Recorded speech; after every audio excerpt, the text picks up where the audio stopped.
Қазақша сөйле, өзіңнен баста.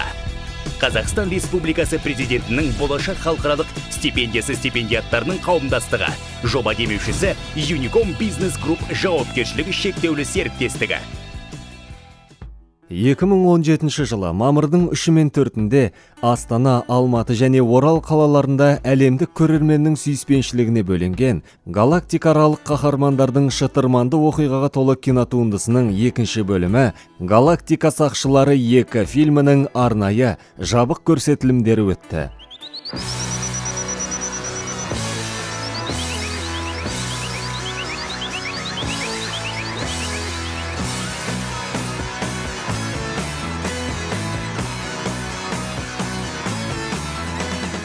Таңғажайып әлемдер, ғарыш соғыстары, сюжеттің күтпеген өзгерістері мен әйгілі әзілдер, жаңа блокбастердің көрермендерін Marvel студиясы әдеттегідей өз дәстүрі бойынша қуантқаны анық. Фильммен жұмыс жасау керемет қызықты болды. Себебі бұның жанры тек қана фантастика емес, сонымен қатар өте көңіл жақсы көтеретін комедия. Әрине бір қолайсыз сәттер де болды, аудармаға келгенде, үйлестіруге келгенде кейбір қиындықтар болды, дегенмен де бір жақсы нәтижеге жеттік деп ойлаймын. «Галактика сақшылары 2» фильмі болашақ корпоративтік қоры ағымдағы жылдың екінші аударған фильмі және 2011 жылдан бері аударылып келе жатқан 19-шы фильмі болып есептеледі. Жобаның демеушісі Unicom Business Group жауапкершілігі шектеулі серіктестігі. Қазақ дубляжының режиссері, театр, кино актері Шахмұрат Ордабаев болды. Бұл фильм оның мансабындағы алғашқы режиссерлық тәжірибе болды. Ал жалпы жоба аясындағы 6-шы жұмыс екен. Бұдан бұрын Шахмұрат дубляж актері және режиссер көмекшісі ретінде танылған болатын. Көрнекті, бірегейлі және кей кезде есер мінезді кейіпкерлер жаңа қарқында қайтып келеді. Бірінші фильм отбасының құрылғаны туралы, ал «Галактика сақшылары 2» отбасы болу деген не екені туралы сипатталған. Фильмнің өзі өте позитивті, көңілді, комедия, қызықты жерлер көп. Әсіресе менің кейіпкеріме қатысты сондай қызық, күлкілі сондай жағдайлар өте көп болды.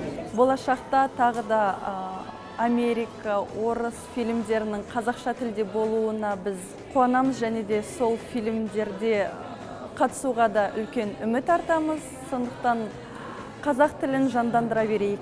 Бүгінгі «Галактика сақшылары 2» фильмінде Оскар сыйлығының номинанты Вин Дизель, Сильвестр Сталлоне секілді атақты актерлар ағылшын тіліндегі нұсқасында қатысқан болса, қазақ тілінде басты рөлдегі қаһармандарға өз дауыстарын сыйлағандар қатарында Тимур Пиязов, Руслан Сеңкебаев, Ержан Жарылқасынов және тағы да басқа жалпы саны 35-ке жететін актерлар бар. Астана мен Алматы қалаларында дәстүр бойынша алдын ала көрсетілім Сарыарқа сауда-ойын сауық орталығының Кинопарк 8 IMAX, Есентай мол сауда-ойын сауық орталығының Кинопарк 11 IMAX кинотеатрларында өтті. Орал қаласының арнайы көрсетілімі Сити Центр сауда орталығының Cinema Park кинотеатрында өткізілді. Фильмнің көрсетілімдеріне жобаның бастаушысы, болашақ қауымдастығының құрметті мүшесі Алматы қаласының әкімі Бауыржан Байбек, болашақ қауымдастығы кеңесінің төрағасының қызметін атқарушысы, парламент мәжілісінің депутаты Бақтияр Мәкен, болашақ қауымдастығының мүшесі Батыс Қазақстан облысының әкімі Алтай Көлгінов, дубляж актерлары, демеушілер, мәдени және шығармашылық интеллигенцияның өкілдері, жазушылар одағының өкілдері, сонымен қатар балалар үйінің тәрбиеленушілері, блогерлер, жастар ұйымдары, бұқаралық ақпарат құралдары өкілдері қатысты. Бұл тамаша жоба болды және де осы әрі қаратай үлкен жобалармен әрі қарай жалғасын тауып, болашақта бүткілін тек қазақ тілінде жасағанға аса ризамын.